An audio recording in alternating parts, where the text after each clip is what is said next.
Not that long ago, the idea of a woke military, just anywhere in the world, the idea of a woke military would have been absolutely ridiculous. The last place you would want division and dysfunction would be in your military. These are the people that absolutely have to be competent. They have to be united with a singular purpose, and they got a lot of weapons. Well, life is now stranger than fiction. Here's the headline. Biden's military. Forget mom and dad. Use woke substitutes instead. Air Force cadets told. Quote, our leaders have deemed diversity and inclusion a war-fighting imperative, the cadets were told. Well, I don't know. It seems to me like it already was pretty diverse. And as for inclusion, well, what does that mean exactly? I mean, they do have certain standards that you need to meet. And if you can't meet them, you're not useful for the military. And that seems to be pretty reasonable. But of course, when we see the words diversity and inclusion, we know what they actually mean. It means divisive and exclusive based on identity, as we'll see in this article. In yet another indication of how wokeness has permeated the American military under the Biden administration, Air Force cadets have been instructed not to use gender-specific terms like mom or dad and replace such terms with words such as parent or caregiver. Now, I can't for the life of me figure out how that makes anything more inclusive. It just seems like you're excluding everybody who knows what a mom and dad is. But it continues. That instruction was featured at the Air Force Academy in Colorado as part of cadets' diversity and inclusion training. Our leaders have deemed diversity and inclusion a war-fighting imperative, which seems to me like exactly the sort of thing that your enemy would want you focusing on, because it's utterly counterproductive. And here's a quote from Representative Mike Waltz, a Green Beret.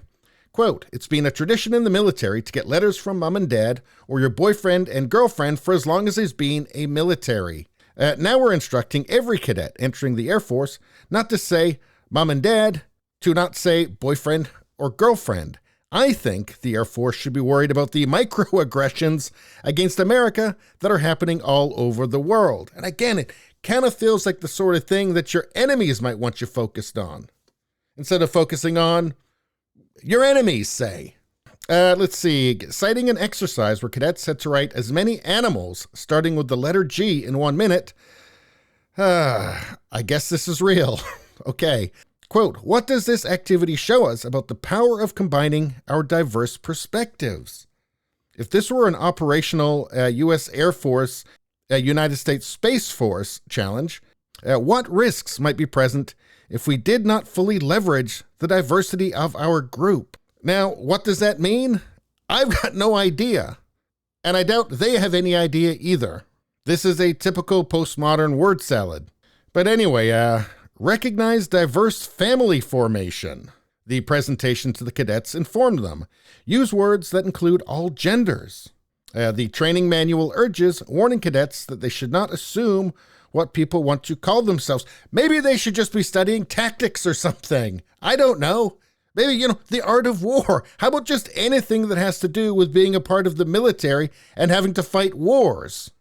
Let's see. You guys should be replaced by team, squaddies, or folks. Well, at least folks are spelled F-O-L-K-S instead of F-O-L-X. So small mercies, I guess. Boyfriend or girlfriend should be jettisoned in favor of partner, the training urges. Because I guess this is what people join the military for. This just feels like people are being blindsided with propaganda. Far left propaganda with just lunacy. Yes, this is the language of the revolution.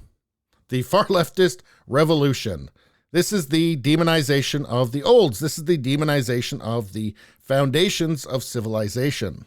And if you want a revolution, you've got to tear down the old customs, the old ideas, all connection to the past, to tradition. That's what all of this woke stuff is about.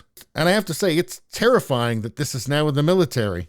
Let's see, in July 2021, Senator Tom Cotton revealed some blistering complaints about the military he had received as he questioned Secretary of Defense Lloyd Austin.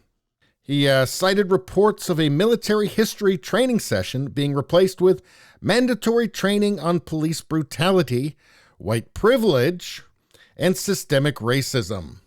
Instructions to a member of Special Operations that the U.S. Special Operations community is racist. Of course, everything is these days. A general officer telling an Army officer that the entire U.S. Army is racist. A midshipman at Naval Academy attesting that classmates were calling America a fundamentally racist place and were not challenged by school administrators. What is there to fight for at this point exactly? This is their diversity and inclusion. Seems to be going great, doesn't it? Let's see. An airman saying their unit was forced into a racist exercise called a privilege walk. Let's see. A Space Force officer saying an African-American service member said that after the training that she would never have joined the military had she known that it was such a hotbed of racism. And a white airman who said he didn't sign up to be indoctrinated, then filed separation paperwork. If you were an enemy of the United States, this is exactly what you would want. And I personally believe that there is a lot of foreign influence in the wokeness in the West. So this is the dysfunction that always comes with wokeness, because wokeness is not built on reality. Wokeness starts with the assumption that everything is racist, and there's one group of people that's responsible for all the ills in the world, and then twists reality to try and make people believe it. And that is not a framework that is amenable to merit or competence. And let's hope that everybody wakes up before it's not too late. Anyway, please subscribe, like, and share. Sharing really helps me out. I thank you for that. I will see you next time.